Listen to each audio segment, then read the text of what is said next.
Pinagpapaliwanag ang importer, broker, consignee at mga tauhan ng Bureau of Customs kaugnay sa hypercar na isinuko na aktor na si Derek Ramsey. Ayon sa BOC, lumalabas na misdeclared umano ang sasakyan at hindi umano nabayaran ang tamang buwis. Saksi, si Bernadette Reyes.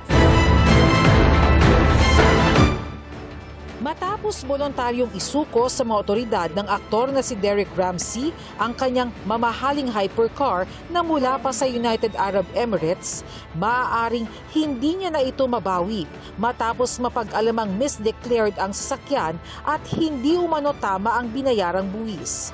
Bago yan, nahuli ang kaibigang negosyante ni Ramsey na si Anthony Jude Violago habang minamaneho ang sasakyan ni Derek gamit ang pekeng plaka.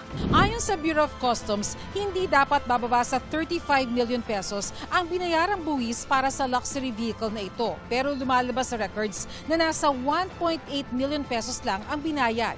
Kaya naman pinagpapaliwanag mula sa importer, broker, consignee hanggang sa mga tauhan ng BOC kung paano ito nakapasok sa bansa. Yan ay kakasuhan namin ng smuggling. Dapat 50 to 100 million ang halaga nito. Dineclare nila ito ng 10 million lang. In fact, ang dineclare nila rito is less than 10 million. Paglilinaw ng BOC, hindi si Derek ang nag-import ng sasakyan. Sa katunayan, nakailang pasa na raw bago ito nabili ng aktor. 4 to 4.5 years yan ang pagmamayari itong sasakyan na to.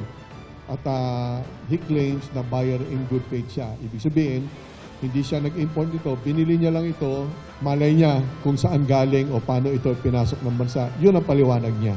Ngayong araw, isinilbi na ng BOC kay Derek ang warrant of seizure and detention.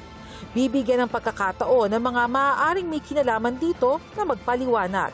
Pero kung walang maipakitang kaukulang dokumento, mapupunta ang pagmamayari nito sa pamahalaan at ipasusubasta. Kapag ito ay finally napapunta na sa gobyerno ang pagmamayari nito, yan ay i-auction din natin. Subalit, meron tayong nire-respeto, ginagalang na due process. May pagkakataon pa yung nag-import nito na napatunayan sa amin na tama ang kanilang importasyon. Pero hindi ako naniniwala doon. Dahil sa aming dokumento, ang import entry nito ay inconsistent. Iniimbestigahan na rin ng Land Transportation Office kung paano ito nairehistro. Suspendido naman ng 3 buwan ang driver's license ni Violago habang gumugulong ang investigasyon. Meron din silang haharapin sa amin sa LTO kasi yung papaano nagkaroon ng papeles. Okay? So alam naman natin na merong mali doon sa mga papeles na ginawa nila sa Bureau of Customs. Tapos pagdating na sa amin sa LTO, na-issuehan ng ORCR. May mananagot po na empleyado ng LTO. Siguradong may matatanggal po dito at makakasuhan. Hinihingan pa namin ng bagong pahayag sina Ramsey at Violago. Ako si Bernadette Reyes, ang inyong saksi.